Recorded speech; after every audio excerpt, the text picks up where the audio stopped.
Welcome back to the channel, everyone. I hope everybody's doing well on this Sunday morning, man. Let's talk about it, man. My Hero Academia, Season 7. Well, let's talk about the state of My Hero Academia. So far, just in case you haven't watched it, those of you who haven't watched it, a little spoiler alert. I'm not going to say too much, but so far, the heroes are having a hard time trying to get these villains, and the villains are just causing havoc. Japan is basically sort of destroyed. It's not really law anymore. It's like, how would I put it? It's like everybody sort of got to fend for themselves, and like it's not that many heroes.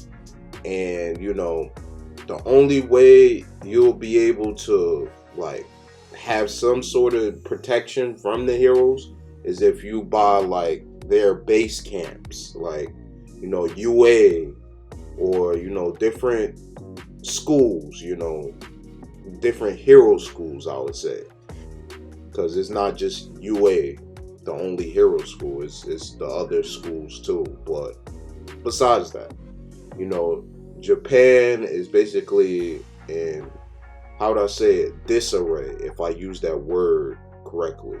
Like, it's basically destroyed, and everybody's like separated. The heroes are doing the best that they can to help people, but like I said, the villains made it so hard. And then you got the prisoners that's loose around in Japan. And then it's basically looking like it's crazy. But honestly, season 7, it's okay. A lot's been going on. Shigaraki, he's gotten even more powerful than he first was in season 1. But I have to say this: season 3 of My Hero Academia, honestly, I feel like nothing can really top that, because it had the shock, like the first shock, where All For One really showed himself and really showed what he can do, and he really shook Japan up, and the whole allure. And that's when All Might lost his ability. Like he was officially done after that battle, and that battle was intense. It was insane. Like, he had to use everything to take down All For One. And All For One, he was destroying Japan. He was like at his peak in season 3, I feel like. After that, he was just like dormant, and then All Might was just, a regular civilian, and he can't even do much, but plan, I guess. In season 7, he's like a planner. He's working with the police, working with the other heroes to try and take down Shigaraki and All For One again. But he's powerless. But if I had to like I said, season 3, I felt like season 3 was like the best season, because like I said, it had that shock, and it's just like you never expected what was about to happen. Compare season 3 to season 7. Yeah, like I said, I feel like season 3 was the best season, because we really got to see All Might in action. Even though he wasn't 100%, we got to see him in action. We got to see All For One in action. I feel like season 7 is like, it's too much of a like a build up. Like, they keep building up for something. Of course, season 7, and I feel like season 6, they had their moments. Like, they just have their moments, every season have their moments, but season 3 particularly, like I feel like it had one of the biggest moments, like a big milestone. This is All Might passing the torch on to Midoriya, and him just not being All Might no more. And All for One, we really got to see what he can do. Like, but after that, like I said, All for One, dormant, right?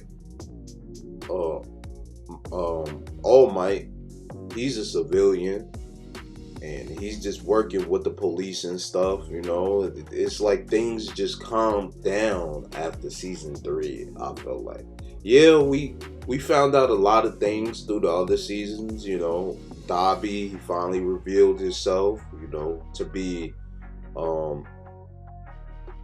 the son of Endeavor, right? Like I said, every season they had their moments.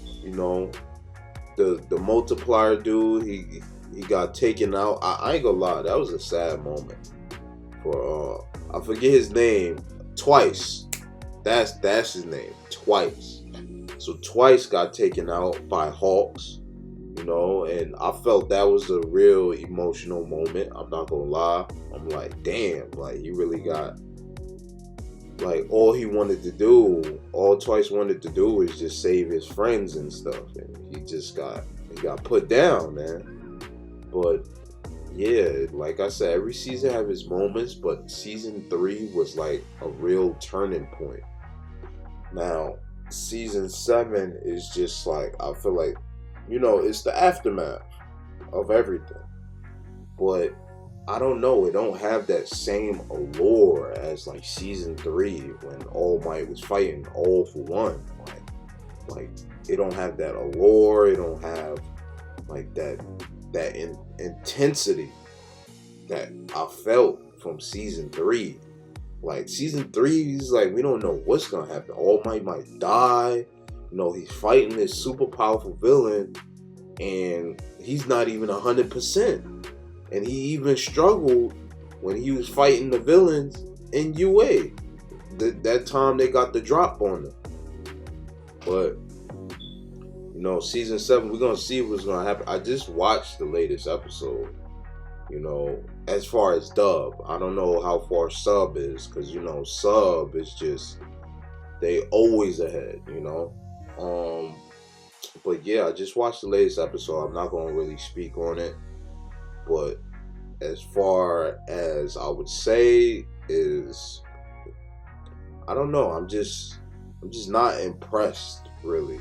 Like season 3 just really impressed me, and it's just like I said, I don't have that same allure. Like, yeah, the action is good and everything like that, but it's missing that allure. And what really got me like a little frustrated with season 7, how y'all gonna introduce a new character, and this character don't even last 3 episodes? She's immediately taken out, which is, the character Stars and Stripes. She's immediately taken out by Shigaraki. What sense does that make? I guess because she was too overpowered, so it wouldn't make sense for them to continue with her, because she's literally OP. So I guess they had to take her out, because I feel like it would just probably mess up the story if she would have kept living, if they would have kept her in there. But yeah, I just was like, man, we didn't really get to like see like what really like Stars and Stripe can do. Like, we got to see what she can do, but not for real, because she didn't even last 3 episodes. I'm like, that's ridiculous.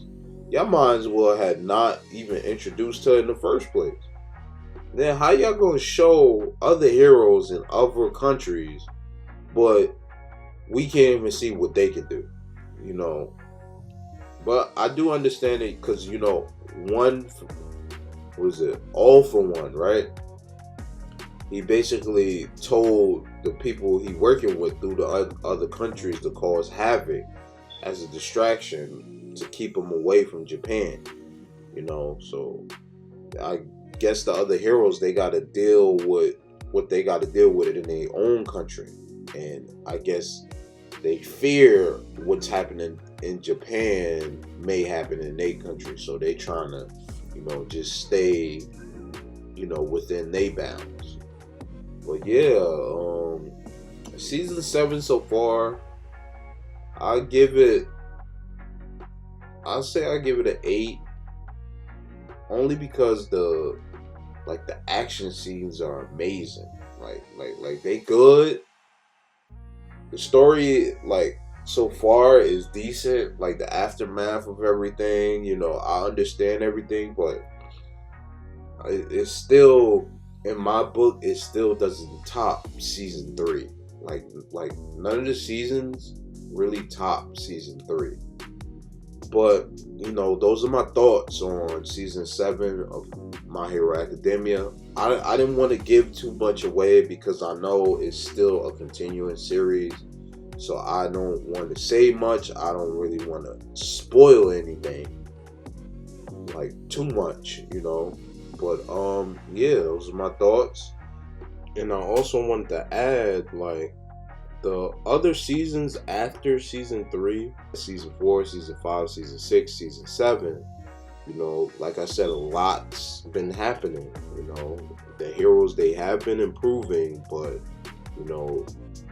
it was just like a decline, in the world of My Hero Academia. It was just like, how do I say it?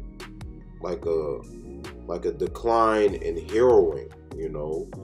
The public, they didn't trust the heroes like that anymore, and that was the goal of the villains. That was the goal of All For One. That was the goal of Shigaraki. They wanted to break that trust with the heroes. So it's been a decline, and it's been a lot of interesting battles, a lot of face-offs, but in the end, like I said, season 3 reigns supreme over all the other seasons, because it was just that turning point. There's no more number 1. All Might is gone. He was I felt like he was like the glue that was holding the hero society together, and once he just was gone, it was, the villains just started wreaking havoc, coming up out of the woodworks, all of that, but yeah, I just wanted to add that in. But I ain't gonna lie, I'm not taking nothing away from the other seasons. The other seasons are good, It's just, I felt season 3 was great. I don't want to diminish nothing from the other seasons.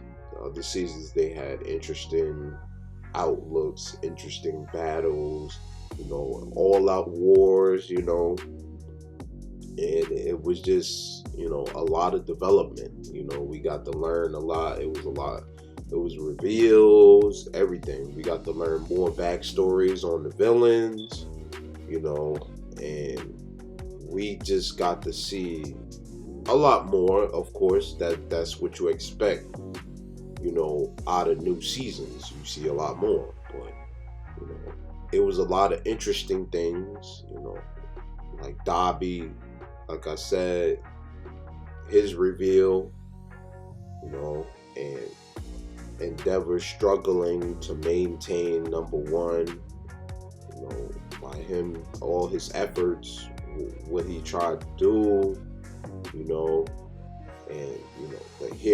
the villains, they just destroying everything, and Shigaraki, he's getting stronger and stronger and stronger, and I think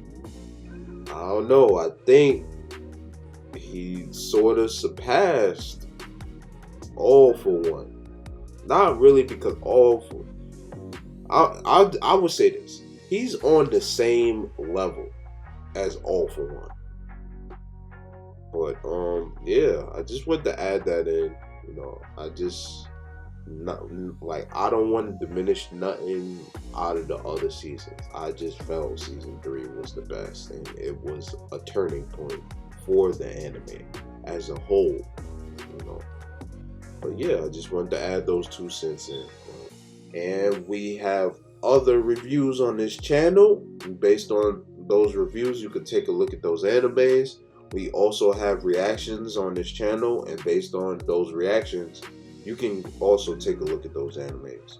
And I'm out.